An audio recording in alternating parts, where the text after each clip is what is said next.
They say there once was a continent so spiritually advanced, its people lived in harmony with the earth, the cosmos, and their own souls. A land untouched by the chaos of war, ego, or greed. But today, Lemuria is just a whisper, a memory drowned beneath the oceans, hidden in the folds of time. What happened to this fabled civilization? Why did it vanish? And what secrets of consciousness and cosmic knowledge did it take with it? In this video, we begin a journey through the forgotten corridors of ancient time to uncover the mystery of Lemuria, not just as a lost land, but as a lost part of ourselves. The story of Lemuria does not begin in textbooks. It begins in visions, dreams, and ancient wisdom passed down through spiritual traditions across the globe. Lemuria, also known as Mu in some traditions, is said to have existed long before Atlantis, possibly over 50,000 years ago.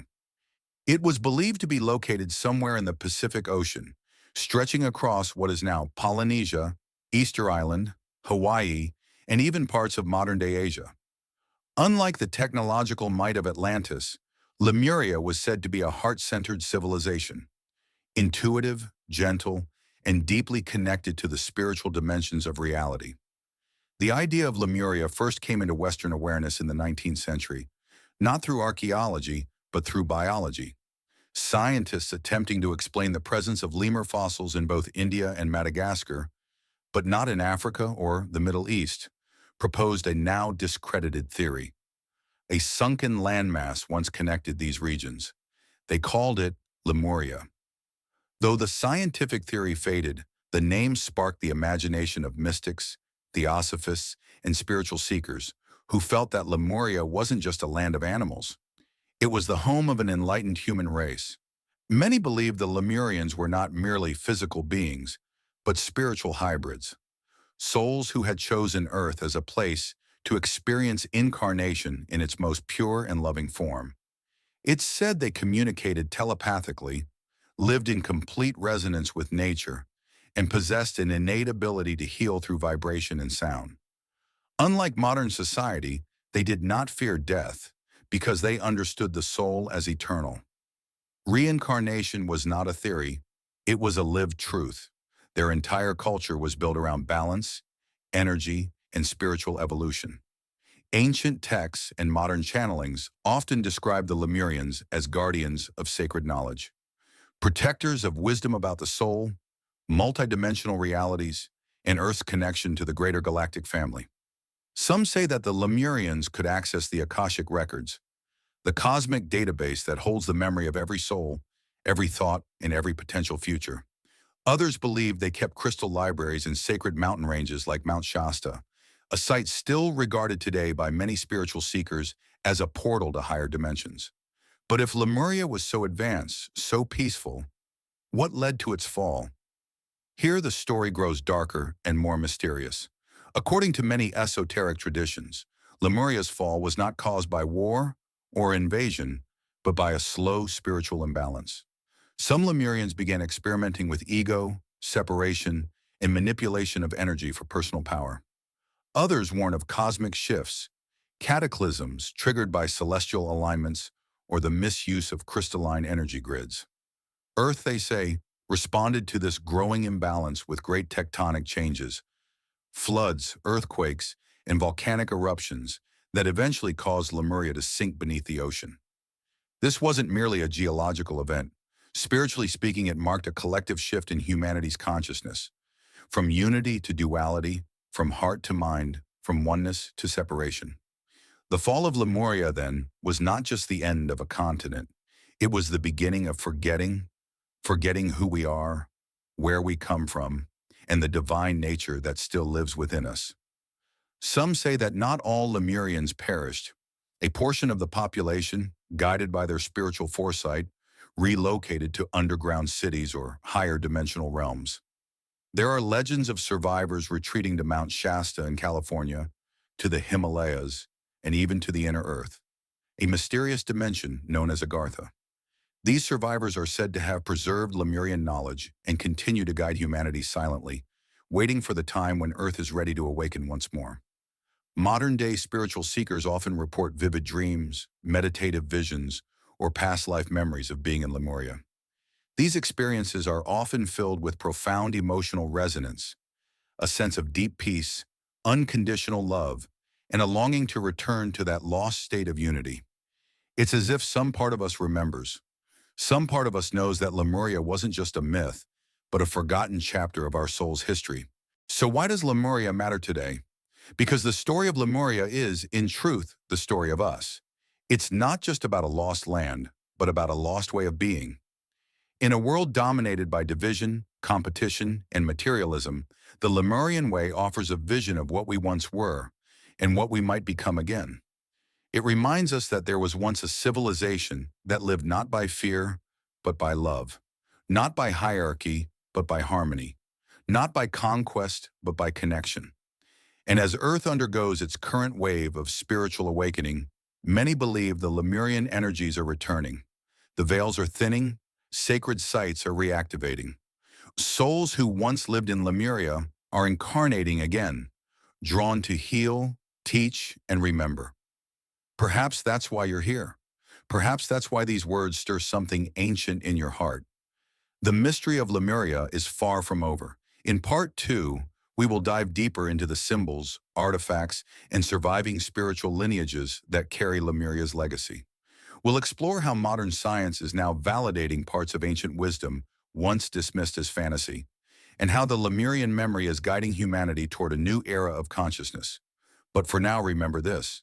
What was lost can be found, not through maps or monuments, but through the quiet stirring of the soul that still remembers the light.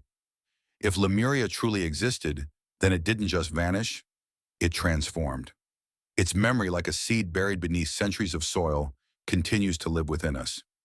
In this second part, we explore the legacy Lemuria left behind, the symbols, signs, and spiritual lineages that still echo its wisdom. And we'll look at how our modern age, filled with turmoil, awakening, and profound questions, may actually be the beginning of a Lemurian return. The most powerful clue to Lemuria's ongoing influence isn't found in lost artifacts or underwater ruins, but in the subtle energy held by Earth's sacred sites. Take Mount Shasta, for instance. Located in Northern California, this dormant volcano has long been revered by Native American tribes as a holy place, a gateway between worlds. But in modern spiritual circles, it's said to be the home of surviving Lemurians who retreated into subterranean sanctuaries before the continent sank. Many who visit the mountain report experiences of otherworldly peace, encounters with glowing beings, and sensations of time bending inward. All echoes, perhaps, of the Lemurian frequency. And it's not just Mount Shasta. Polynesia, Hawaii, Easter Island, and certain Himalayan regions carry similar energetic imprints. In these places, stories persist of sky gods, glowing ancestors, and beings who taught harmony before vanishing into the mists. Could these be fragments of Lemurian memory, woven into the oral traditions of cultures separated by oceans, yet connected by spirit? One of the most intriguing aspects of Lemurian lore is its resonance with the concept of the Akashic records, a vast energetic archive believed to contain every soul's journey, thought, action, and future possibility. Ancient traditions, including Vedic and Gnostic teachings, reference similar repositories of divine knowledge. Many spiritual channels believe Lemurians were not only aware of the Akashic records, they could consciously access them using sound, vibration, and deep meditation. This ability allowed them to live with a level of wisdom that transcended time itself. It's no surprise, then, that in our current era of spiritual awakening, people are once again seeking access to such records. The rise in intuitive practices, energy healing, past life regressions, and cosmic awareness may be more than just a trend. It may be a collective reactivation of Lemurian consciousness, as if the soul of Earth itself is nudging us to remember. But the return of Lemuria isn't just about mystical knowledge. It's also about heart energy. Lemuria is often described as the civilization of the heart, where love, empathy, and emotional intuition guided daily life. Their language, if one could call it that, was based more on feeling than on words. They didn't need to speak. They resonated. They didn't argue. They harmonized. And they didn't conquer. They co-created. This kind of heart-centered living is what so many today are yearning for, often without knowing why. The modern world, built on intellect, technology, and individualism, has reached a breaking point. The systems that promise progress often deliver separation. But beneath the chaos, something ancient stirs. There's a global hunger for connection, not just to each other, but to nature, spirit, and self. This, too, is part of Lemuria's legacy, the remembrance of wholeness, the understanding that evolution is not about power, but about integration, the fusion of intellect with intuition, mind with heart, science with soul. Some spiritual traditions believe that we are now living in the early stages of a Lemurian rebirth. Children born with heightened sensitivity, empathy, and multidimensional awareness are sometimes referred to as new Lemurians or star seeds. They may feel like they don't belong in this world because they carry the memory of a higher one. They come not to escape Earth, but to help restore its light, to rebuild the Eden that once was. These ideas might sound fantastical, but even in mainstream science, there are discoveries that open the door to reconsidering ancient myths. The shifting tectonic plates, submerged cities off the coast of India and Japan, and inexplicable archaeological anomalies all suggest that human history is far older and more complex than we've been told. While there's no direct scientific evidence for Lemuria's existence, as described in spiritual circles, there is mounting support for the idea that entire civilizations may have risen and fallen long before our recorded history began. So where do we go from here? We don't need to prove that Lemuria existed in order to live its values. Whether it was a real place or a collective soul memory, the message is the same.